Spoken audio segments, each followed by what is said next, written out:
I loved how you highlighted the fallacy of, for example, you can't, and I think Jane Goodall said it quite well in reference to chimpanzees. If you don't describe chimpanzees in human terms, you're not describing them accurately, you know? And so, in fact, it's a prejudice that they're not persons or very similar to us in emotions and outlooks, etc. Actually reduces your ability to understand them properly. Welcome to another episode of Animals, Nature, and You. I'm your host, Rick Schwartz, and as always, I am very, very appreciative that you are here, joining me on this curious odyssey known as Animals, Nature, and You. This is a great opportunity. Today's episode I'm very excited about. I have known the work of Leif Cocks for a very long time. He has been doing so much incredible work with orangutan conservation, and that spread then eventually over the years to elephants and tigers and people. And it goes into his work, when you look at it, really highlights what we've talked about with other guests, how effective conservation work isn't just a single thing you're looking at. You have to look at the holistic side of stuff, which includes humans. And his work shows us the value in approaching conservation as a multifaceted thing to work on, including the people. And I do know also he's got a book coming out, so I'm going to ask him about that too. He has other books. In fact, what I'm going to do, I'll just stop. I'll read the proper intro and everything that we have here for him, and we'll go into the conversation. We'll bring him into the studio and go into the conversation. I might, little insight before he gets in here, I might fanboy a little bit because like I said, I've known his work for a long time. And it's really exciting to be able to share this space with him and bring him into Animals, Nature, and You and have this conversation. I hope that you get as much out of this as I'm going to. But I'm sure you will. I'm sure you will. Because if you don't know, well, I'll share it with you. Leif Cocks is a world-renowned orangutan specialist and the founder of the Orangutan Project, as you probably know from me rambling earlier. This project, the Orangutan Project, is a leading conservation organization dedicated to the protection and preservation of orangutans and their habitats. He is affectionately known as the Orangutan Whisperer, which is also the title of a 2016 Al Jazeera documentary about his work. And I will say, if you Google him, look him up, go to the website, there are so many different documentaries about his work because it has gone over so many years and it's been so impactful. It is truly just fascinating. Now, Leif is a population biologist with over 30 years of experience working with orangutans. He has a bachelor's of applied science and a master's of science from Curtin University, Western Australia, and a postgraduate diploma in natural resources, again, from Curtin University, Western Australia. He is an author of many books. He is an international speaker. He is the head of the Orangutan Project. He is the head of the International Elephant Project. He is head of International Tiger Project, head of the Forest People program, which also, again, all the links will be down below, and the director of Wild Asia, and so much more. And if all of that wasn't enough, twice a year, he leads eco-tours into the jungles to see orangutans in the wild, as well as the work that the Orangutan Project does.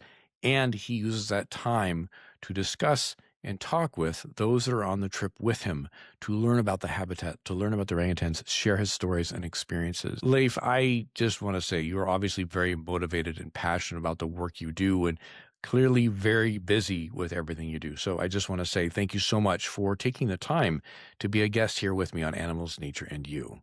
Oh, it's wonderful to be here, Rick. Thank you. As I was mentioning in the read up there with the bio in your intro, you have done so much and currently are doing so much. But I would really like to pick your brain, to at least to start off with, about the orangutan conservation work. And because, correct me if I'm wrong, but that is kind of where the doing things in the wild, if you will, really started, was with the orangutans in your history and your work. Is that correct? That's correct, yeah. And my academic qualifications, and I guess probably 70-80% of my hands-on working experience. Can you take us back in time and when it all started for you, as far as that first shift into working directly with the wildlife? Like we said in the bio, you do eco tours out in the jungle now. You're part of, releasing orangutans back into the wild. How did that all start? Like what, take us back to Hmm. actually go even further. A young Leif growing up, did you always have this fascination with wildlife and conservation and nature, or was it something you fell into in college, or how did it all start for you?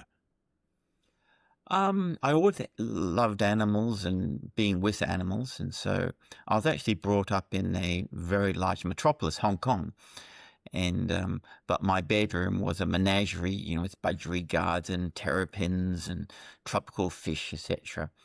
And so that's kind of so I always wanted to be around animals. Um, my family come from a family of artists, actors and art directors, etc.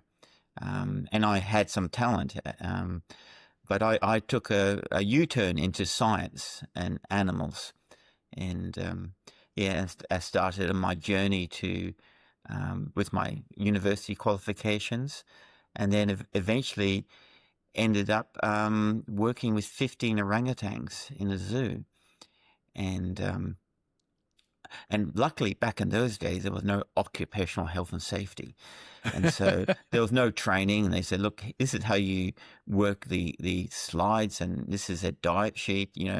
Look after these animals, and so no one told me that they were dangerous or anything. So I just went and had my lunch with them and interacted with them. It was only later that I discovered that other people thought orangutans were dangerous, and they kept them behind bars, but the wonderful thing about not having any preconceived notions or starting my interaction with them as captive versus captor behind bars and control, I got to become friends with them and learn how they live, think, and behave, and discovered that they were self-aware persons. In fact, the most intelligent being that shares our planet. And they don't belong in captivity, just as humans don't do well in captivity, orangutans don't either. But also quickly discovered that they were being driven to extinction. Mm.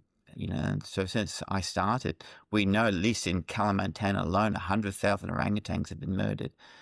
And so that started my journey to do my research, and on my holidays and weekend going and rescuing orangutans up in Kalimantan, and eventually into seeing that we needed a specific organization and we needed the funding in order to achieve our vision of securing the viability of the last remaining orangutan populations. And you just unpacked a whole bunch there, and I want to dive into all of it, because it's one thing, having worked with wildlife for majority of my life. I love that you don't shy away from the recognition that spending time with these animals, they become your friends. You recognize their intelligence, their autonomy, all of that, and that you don't. And so many people in the world of science will shy away from that because the whole concept of not prescribing human conditions or thoughts to these animals. So I thank you for that, for one, because I think it's important for us to discuss. I think it's important for people to realize that level of intelligence. For you then, as you became friends with them, you start to learn more about them, and you start then, like, people go on holiday, they don't usually go out rescuing wildlife. What was that first adventure like for you, going out there and realizing that this needs to happen? We need to do more to take care of them in the wild like this, rescue them from dangerous situations, and then find a way to rehome them in other parts of the jungle that are safe for them. Mm-hmm. Yeah, I mean, it was and it still remains a challenging, situation, where the big multinationals are destroying the rainforests for unsustainable monocultures such as palm oil, pulp paper, and now coal mining. Talk about stupid upon stupid, destroying rainforests for low-grade coal. And so, and the team is, as we speak, trying to rescue as many orangutans as possible before the coal miners kill them, as their forests are destroyed. And through our rescue center and our release program, establishing a secure population in the land that we now control and leasing. for them. So it's a multifaceted thing. It continues on. But also, I loved how you highlighted the fallacy of, for example, you can't, and I think Jane Goodall said it quite well in reference to chimpanzees. If you don't describe chimpanzees in human terms, you're not describing them accurately, and so in fact, it's a prejudice that they're not persons or very similar to us in emotions and outlooks, etc. Actually reduces your ability to understand them properly. And also, I always want to propose something that there's a wisdom in love. In order for, there's two things. In order for me to fully understand you, communicate with you, I have to have empathy and see through your eyes. Without that, the communication is somewhat reduced. Secondly, where it leads to this very cold way of looking at the world is win-lose situations, and then the end justifies the means. But these always give short-term, temporary solutions and provide the seeds of the destruction of your work. Whether love, when I'm talking about universal love, I'm not talking about preferential love, provides a framework for win-win solutions. For example, for us as forest communities, future generations, orangutans, etc. And that wisdom in love, and which creates win-win solutions, actually, I believe, provides the efficacy and longevity of our actions.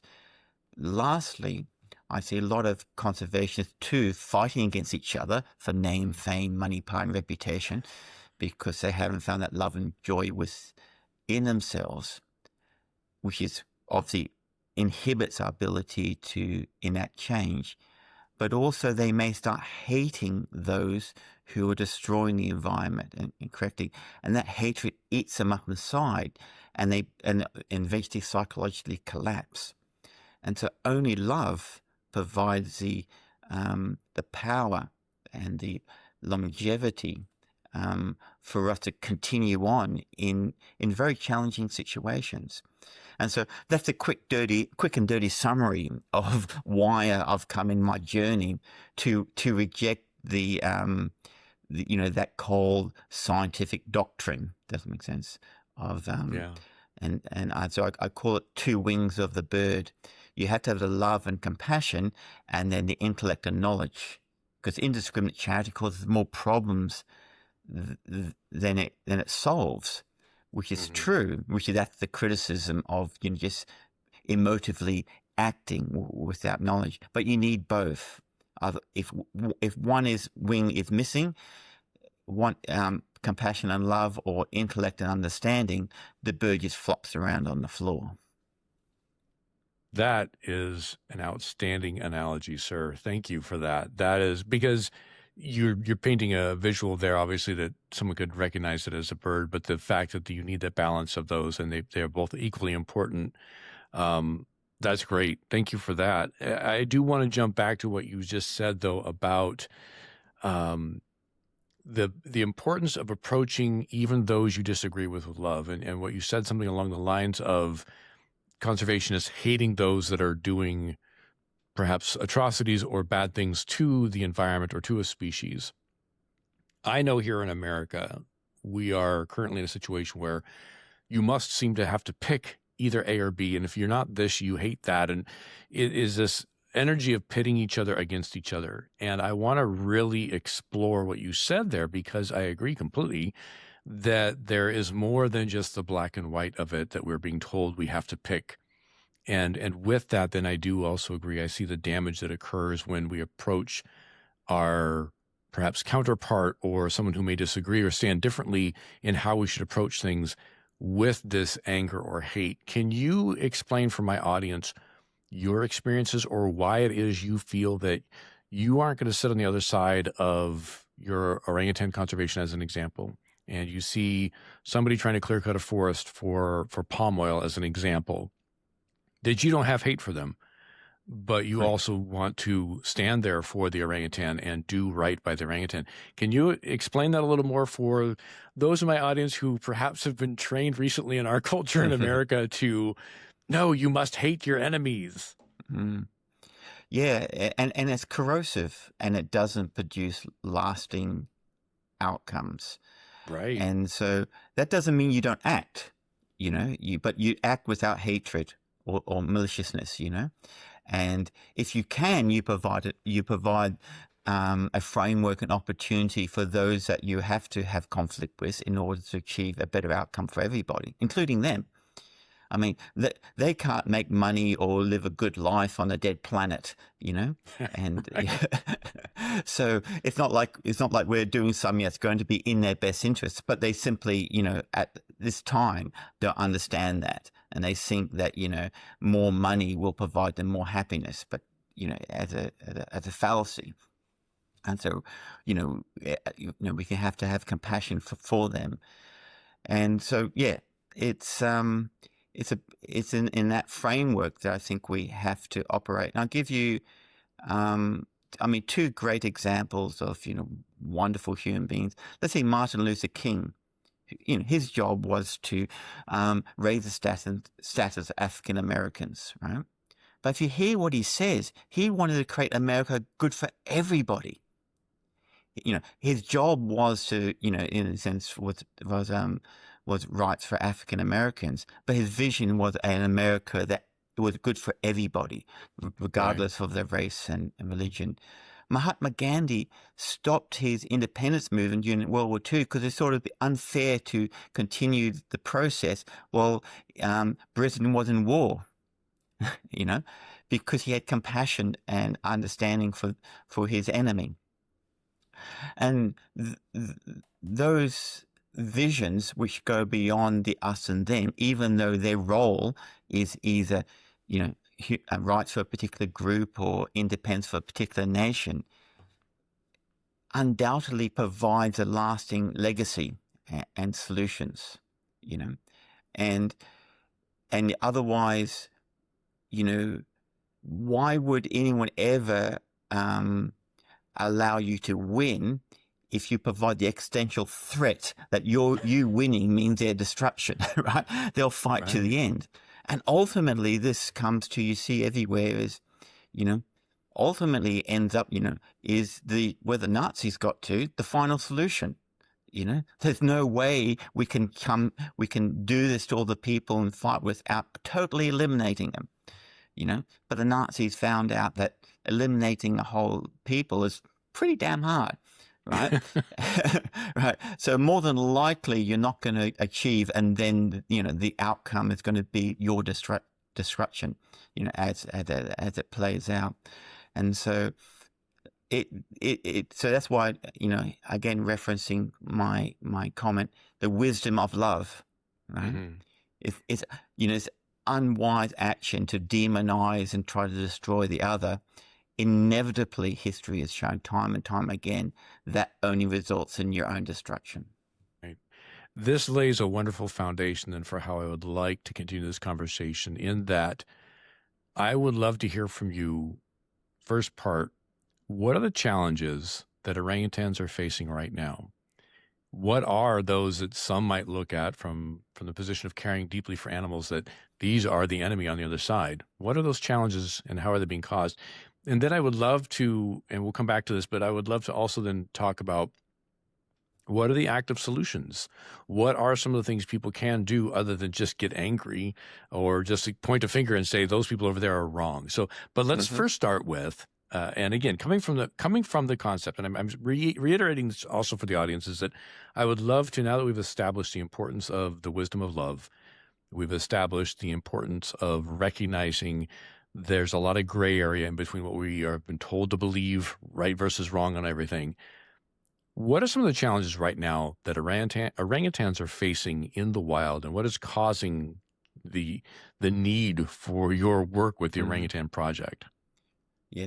I mean, the first challenge is obviously orangutans need rainforest, but they just don't need any rainforest.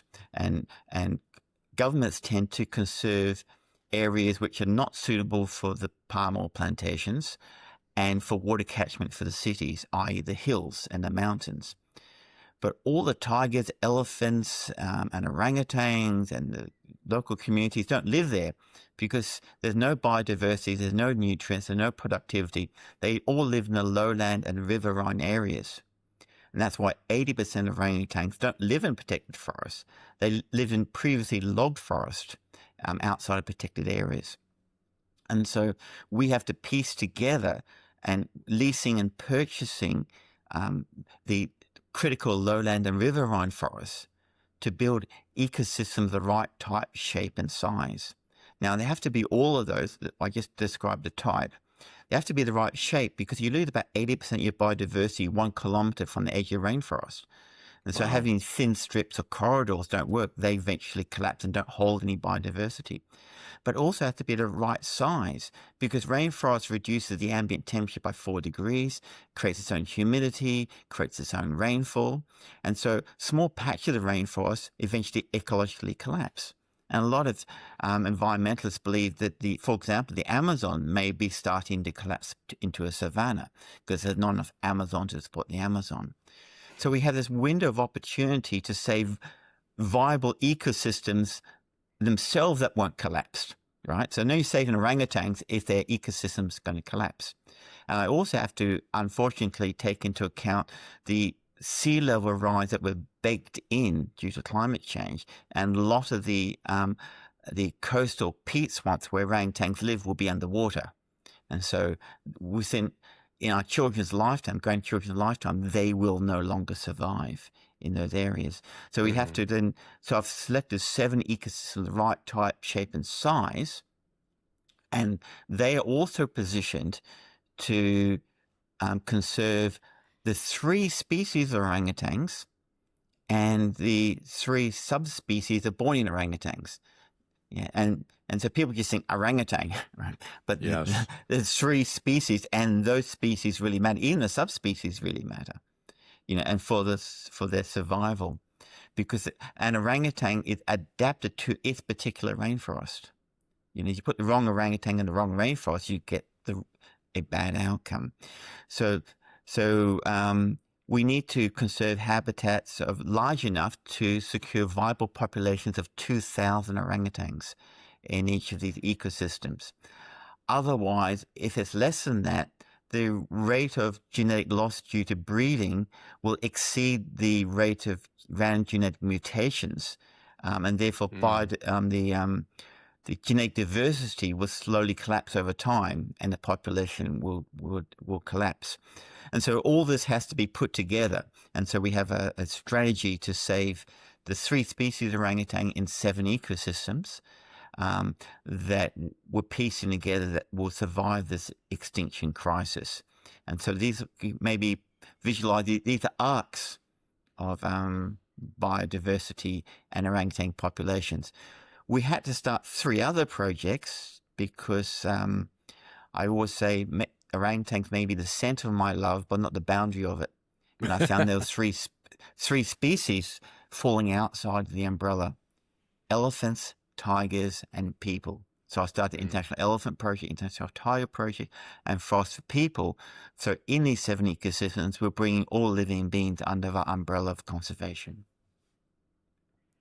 And I want to ask you, because it's been an ongoing theme, I've interviewed quite a few people about conservation, and really it just seems over the last 30 years, conservation's starting to realize the value in working with the people who live in the habitats that these animals are in. So talk to me about the Forest People Project. Talk to me about why that element is so important to the elephants, the tigers, the orangutan. Well, you've had indigenous communities living in the rainforest for hundreds of years, either doing slash and burn agriculture or hunter gathering. Yeah. And these systems had been sustainable over centuries. But because they have no power, i.e. no money and no education, the big multinationals take their land away. And then their systems of survival are no longer environmentally sustainable, not due to their fault. They no longer have enough area remaining in order to practice these things. And so, for example, in Sumatra, the Talak Malak community that we work with, when we started working there, their children were malnourished and uneducated, and they didn't name their children until they're 6 years old, because why get attached to these little suckers? They're probably going to be dead. And so what we did, we employed a midwife. We did women's empowerment. We provided health. We provide free education, plus the breakfast and lunch to every child, even up to university scholarships. And I always, my little quip is, I'm breeding a new race of humans because they're twice the size of their parents because of the nutrients Nutrition. in there. And so the two aspects to it. Again, your hardcore conservation say, why are you doing that? Now they're just going to breed like flies and create more problems. Opposite. If you reduce infant mortality and empower women, the population goes down. And what we're seeing, and when educated people often choose, once they get the degree, not to come back and subsistence farm, but, go off and get good jobs. So actually, by loving and looking after the people, you're taking the pressure off the environment as a win-win solution. Some will, of course, always remain, which is wonderful. And as I get older and look more bedraggled, people often say, well, what's your succession plan? Do I have a mini Leif waiting to take over when I fall off the perch? But if that's what I do, then I've failed my mission. Because as a conservationist, I want to be unemployed, right? I don't want my organization to continue to exist. Otherwise, I wouldn't have, by the very definition, I would not have solved the problem. And so we're developing agricultural systems under the rainforest canopy to empower local communities through education and affluence so they have the power to protect the forest. Yeah. And so the succession plan is to not only leave these ecosystems environmentally sustainable with sustainable population of orangutans, but economically sustainable and powerful enough to defend themselves into the future. And that, in the end, hopefully won't include me. Which I think also is hard for people to wrap their head around sometimes when it comes to the goal of conservation, which is we'd rather not have to do this work. We'd rather leave the planet not having a need for what we're fighting for, what we're working on, I should say. So I appreciate that perspective that you have there. And there's that value in empowering those who live in that habitat and live in that space to essentially take the work you're doing and carry it forward into the next generation within their own population. And, I think that's really, really great stuff. And I love how you explained too that the other animals are a part of this umbrella where, yes, it started with the orangutans, but you see the need for all of it. Because I do think that highlights the interconnectivity, not only of just one species, but the habitat itself and how others rely on this, and the habitat relies on those that live within it as well. So it's just amazing work that you're doing. And I really find it, again, I want to go back to, you'd mentioned the challenges as far as the orangutans and the habitat loss, and whether it's the cheap coal or the trying to do paper mill, basically planting of trees, or the palm oil. When somebody is on the other side of the planet, let's say someone's listening to this podcast, whether they're here in the U.S. or anywhere else, but they're not there in the habitat where these many species you work with are living, but their heart feels the weight of what's going on, and they do want to take action or do something. What are some of the things the average non-science person can do to help participate in the level of, or at least some version of, the conservation work that you're spearheading? I mean, one of the controversial things I say, as individuals, I say zero, nothing you can do. And for example, getting solar panels, electric batteries, whatever, go palm oil free at the supermarket. And I'm not saying you shouldn't do all those things. I think we should live a life of personal integrity, and move forward. But if that's all we do, all I'm doing virtual signaling is, look, I'm this fantastic guy, and look at me, I've got solar panels, and I'm a vegan. The world's going to pot, but it's not because of me. If everyone behaved like me, then the world would be perfect. Why can't you all be like me? And of course, yeah, that's not the solution. That's just, in a sense, ego. Unfortunately, we have to collectivize. We have to collectivize our labor and capital. This is the only way humans can ever achieve anything and ever have achieved everything. Every good businessman knows he can go get himself a good job, but if he wants to make a lot of money and make a significant impact in the business world, he has to form a company and collectivize labor and capital. There's no difference for conservation. So I always urge people, look, if you want to collectivize your labor and capital, i.e. volunteering or your donations, in an intelligent, meaningful way to make that change you want in the world. So I think we've been sold a pup, and this is why obviously that the carbon footprint was created by British Petroleum, to tell you that's your fault and go act as an individual while you free us up to destroy the planet and make a lot of money. The other pup I think we've been sold is think globally, act locally. Look, that's basically saying, I care about those who are closest to me. Ultimately, I care about my family, community, religion, and nation. Ultimately, that's just selfishness. I care about the institutions that support me, right? Love is always by its very nature universal. And when we're talking, for example, like climate change and, fires in Los Angeles and flooding in Florida doesn't care whether it's created in Americas or in Asia. The destruction of the rainforest in Indonesia is just as important to, the creating of those issues than anything locally. And if we just act locally, we're not addressing some of the key issues, especially in developing and tropical nations, which disproportionately is driving climate change. And lastly, the great opportunity that we're missing is conservation in developed nations is expensive because people get paid a lot of money. Things cost a lot. In Indonesia, conservation is dirt cheap. How much do you have to pay you to risk your life and spend on 10-day patrols out in the rainforest? Okay, $3,000 a year? Fine, right? Try getting an American Australian to do that for $3,000 a year.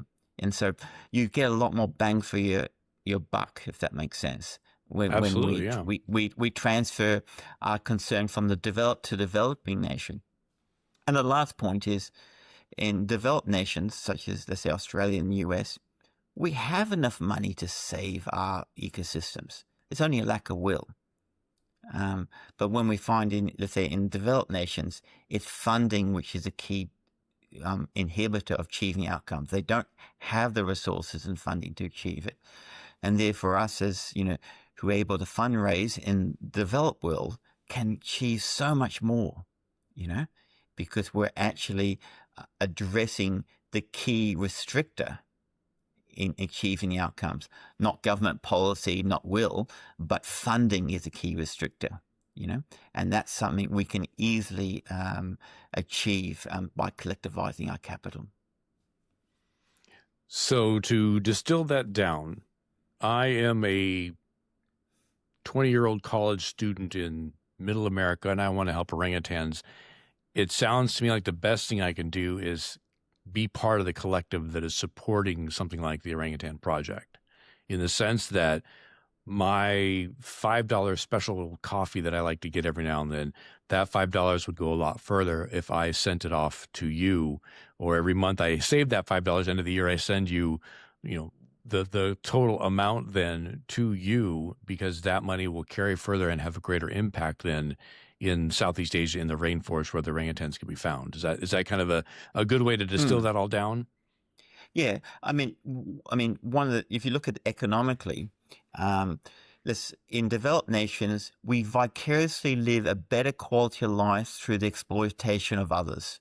because the true cost of production, which companies call externalities, is passed on to the poor and future generations. Yeah. So, for example, unsustainable palm oil and paper and fossil fuels. And so we do live a better life, not fault our own, but because of the system, because the exploitation of others passing true cost of production onto the powerless. So if we say, well, gee, I'm a lot richer because of this, why don't I reinvest that into a regular contribution to counteract, does it make sense, the unavoidable impact of my living in a developed nation, and counteract that with direct conservation outcomes, which is going to help for the future. And I always say, look, if major donors giving big gifts is wonderful and critically important to us, but conservation, I call it a marathon with hurdles, with a professional boxer punching you in the face every 100 meters. And so people who give us regular gifts months after months, set it up, that provides a sustainability for us to keep going and keep going.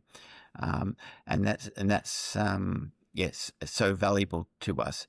And of course, some people may be money poor but time rich, and they volunteer, they run quiz nights and movie nights and market stalls selling merchandise and collectivize their labor in order to give. And the wonderful thing that once we empower ourselves to make meaningful change, and once we move away from a life based on selfishness but giving, the wonderful thing is that makes us happy. If you look at the the billionaires who are just accumulating, extracting wealth from the many to the few, the wealth extraction over time. And look, if they were getting happy from it, I was like, oh, well, at least somebody's happy, but they're not, they're miserable, right? They're miserable, and they live horrible lives. They just bought themselves a better class of misery. And that's mental suffering is horrific, but if they only knew the beauty, does that make sense, and the joy of giving, and living a selfish life of helping others, they would give up their crazy life of name, fame, money, and power. Yeah. That's a great point. They just bought themselves a higher class of misery. I like that. Oh, you have done, like I said at the beginning of this conversation, you have done so much over the years, and you continue to do so much. For lack of a better term, your resume, your credits of everything you've done thus far is incredibly long, and yet you're still doing so much. As we started this, before we started recording, we mentioned you've got a book coming out very soon. I would love you to take some time to share with my audience what that book is about and what inspired it. Mm-hmm. The new book is called Wild Lessons, my fourth book. And like all my books, there's no author royalties or anything like that. 100% of profits go straight into our conservation work. And the proposition of Wild Lessons is that we have evolved as hunter-gatherers in matriarchal tribal situations. And that's how we've evolved. And the agricultural and industrial revolutions are too short a time period to have any significance on our genes and our behaviors. And so nature drives us by emotions, for example, loneliness or wanting to find a mate, gain higher status and these sorts of things, which are designed to promote our survival and reproduction in the tribe over thousands of years. Now we're a fish out of water. Those things have made us dysfunctional and made us unhappy and is driving us to destroy the environment which supports us. And so by understanding these drivers, and how we're dysfunctional, we can go beyond them, to live happy and productive lives, and lives which will be meaningful to give back to the environment. And so it's coming to the thesis, as it were, that the destruction of the planet is a human problem. Unless I in some way try to address the human element, my work won't be holistic and complete. And so the book is designed to provide insight into ourselves and provide a framework for people to become happier and more joyous because as you probably see, let's say when we're couching the billionaires as an example, if you're unhappy inside and you need to gain, resources, name, fame, power, and reputation, you will put out hate. You will put out problems into the world. Unhappiness wants to create more unhappiness. It's a bit like if you've got a splitting headache, someone comes up to you, how are you going? Oh, bugger off, I'm just leave me alone, right? Your pain is spread naturally. But through, let's say, the analysis in Wild Lessons, if we find that joy and love and beauty within ourselves, as I always say, our first duty in life is to be cheerful, right? Because I know it sounds selfish, but if you're cheerful and happy and loving yourself, that naturally spreads out as a natural consequence. If you're happy, you want everyone to be happy. You can't stand people to be miserable. You want to help them. Does that make sense? You want the whole world to be happy. Anyhow, that gives you kind of the back of the envelope summary of the latest book. I can't wait. We're recording this the end of June. You said it might come out in a few weeks, so this episode will come out to the public as they're listening right now. It will be mid-July. Do you know roughly when they can start looking for this book? Yeah, and I believe the book's written, and I believe I'm just finishing off the audio book version. We've got ebook. And so it should be available for online purchase as a paperback as well, with 2 or 3 weeks from now. So in July. Oh, wonderful. Okay. That'd be the... Yeah. So one more time, what's the title? Wild Lessons. Wild Lessons. All right. What I'll do, listeners, if you're looking for how you can find this, because there's going to be a bit of delay when we're recording this versus when it comes out. This episode might come out when the book comes out. So I'll make sure that if it's out when this episode comes out, there'll be links down below in the show notes on how you can find this book. I have to admit, Leif, starting to get ready for this interview, I was doing some homework on the Orangutan Project and everything else you do. And I was really looking to dive deeper into orangutans. But I think the beauty of this conversation that we've had, and what I am so thankful for the time you've taken to be here today, is that your decades of working with animals and people and with wildlife, there is a level of wisdom you bring to the conversation that I don't normally get to experience. And I know that wisdom comes from how you have spent your life interfacing with these animals and with the people that live in these spaces and your experiences. I can't thank you enough for not only the work you've done, but how you present why it's important and how others can step up and do their version of this, whether it's supporting Orangutan Project or the Elephant Project or the Tiger Project or something else they're passionate about. Maybe it's, tapirs in South America. I don't know. But just the wisdom you bring to the conversation of how to approach conservation and living as another living creature on this planet, sharing it with other animals. I can't thank you enough for you and your work. It's really amazing. Thank you, Rick. And with the Wild Lessons, I do talk about orangutans and their social system, behavior, and how they think. But that then informs the conversation about how we think. And how we relate to the environment.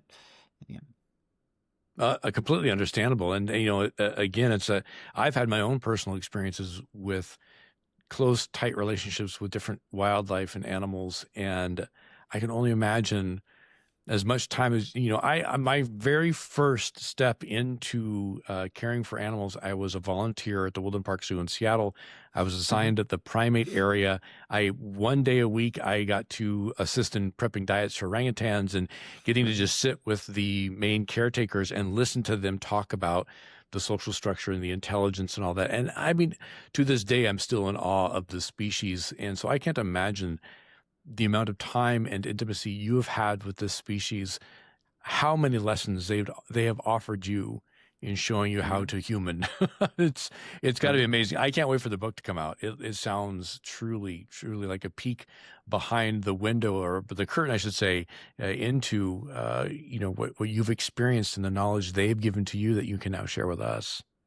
Yeah. I mean, one of the wonderful things about orangutans, I often characterize them a more noble form of humanity. Oh, And so we are much more aggressive and warlike, like our close cousins, the chimpanzees. Orangutans are not like that. They're peaceful, and they don't have war. They don't have yeah. destruction. And so that's a wonderful insight. But the other element to it is we always compare intelligence by our own framework, and so we even do that culturally. We compare, we miscompare intelligence. And so I always say orangutans may be dunces in classroom, but geniuses in rainforests. And with things like temporal spatial maps of where the fruiting trees are beyond human capacity to understand. Right. And so they look at us and go, you guys are idiots. How the hell did you survive? From their perspective, it doesn't make sense of how they rate intelligent.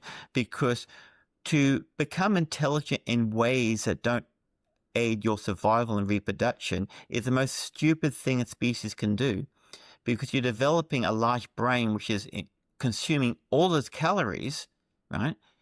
And without adding to your survival. And so this helps us, in a sense, I guess, drop our prejudices about not only other living creatures by comparing them light for intelligence, but other human beings, and this gives us a far better insight into ourselves. Yeah. So amazing. So wonderful. I can't thank you enough for the time you spent with me today on Animals, Nature, and You. And I think probably once the book comes out and I get a chance to read it, I might be asking you to come back on to talk more about the book. It sounds great. But is there anything we haven't discussed about your work and your projects that you'd like to make sure my audience walks away with? Mm-hmm. No, I think we cover so much. I actually do take people on eco tours. Yes. And then I have what I call my fireside chats at night, and take people on the whole journey of the evolution and natural history of orangutans and conservation. And some I've had maximum now is 5, but a lot of the guests come 2 or 3 times back for the eco tours. And again, it's those win-win situations. They can get really into the subject, about orangutans and what we're doing and why you're doing, and why they come back on the eco tours is because they're genuinely enriched. Doesn't make sense, and by the experience. Again, it comes back to those win-win solutions. Unfortunately, we can't do that on a short format podcast, but we can only give the taste of that, and hopefully I was going to say it's been a wonderful taste, and I will make sure in the show notes, whether people are watching this on YouTube or listening on the podcast player, we'll have links for those eco tours as well. It's one of those things where even if we could somehow capture the essence of that on a podcast, I believe too that the experience being out there in that space, that is where we as humans, I feel, truly get to reconnect with ourselves, is when we're reconnecting in nature. And so I can only imagine what it must be like. And it makes complete sense that people come back multiple times on those eco tours, because I can't imagine doing it once, going, okay, well, that was a great experience. Like, you'd want more of that. That's got to be amazing. Mm-hmm. So I'll have all the links down below. Again, Leif, this has been a truly wonderful conversation. I can't wait to have you back on. Thanks so much for your time today. I really appreciate it. Thank you, Rick. And of course, thank you, dear listeners, as always. And as you know, I appreciate you being here. And I have to say, this, my little catchphrase that this is a curious odyssey, the whole idea of this podcast and exploring things about animals and nature and people. This conversation with Leif has been so much more than I thought it was going to be. He, as mentioned in the intro, he does so much. There are so many projects, and again, all the links will be down below. But I mentioned it when I was talking to him, and I just have to say it again, the wisdom that he carries with him from his experiences, it's not an opinion, it's what he has experienced that shows him what works. The animals have shown him what works. The people who live in those spaces show him what works. The work itself over so many decades with the results it's had shows him what works. I highly encourage you check out his information. The social media for Orangutan Project will be down below also, but the Elephant Project, the Tiger Project, all of it, they all have their social media too. If you go to their main website, you can find everything there. It is truly fascinating, and I can't wait. Again, this is being recorded at the end of June. It should come out mid-July, which is about the time the book might be available that he was talking about. I'll have the links down there if it's available. If it's not, I do encourage you to write down the title of this book and then look for it for sale in the next couple of weeks. I know I will be. So with that, we're going to wrap this up. I do want to remind you, if you haven't already, if you're new here or you've been listening for a little bit and been thinking about it, hit subscribe or follow. I don't want you to miss upcoming episodes. We have more great conversations every Thursday like we had today. Every Tuesday is a 10-minute Tuesday where we talk maybe about a particular species or something of interest. A little bit shorter solo episodes. And of course, Animals, Nature, and You has its own Instagram account. The link is down below for that too. And my social media, Zoology Rick, or my website, zoologyrick.com. With that, last but not least, I do want to ask you, and not just for me, but just for anybody you might know who needs to be enriched, who wants or would thrive with enrichment, that Leif has brought to this conversation, that he's brought to this podcast. This is an episode worth sharing. So please, anywhere you're listening or if you're watching on YouTube, there's an easy way. There's a share button. Send it to somebody in text, email, social media, whatever it might be. It's just amazing. Amazing conversation. All right, I'm going to wrap this up. Have a good one, everybody.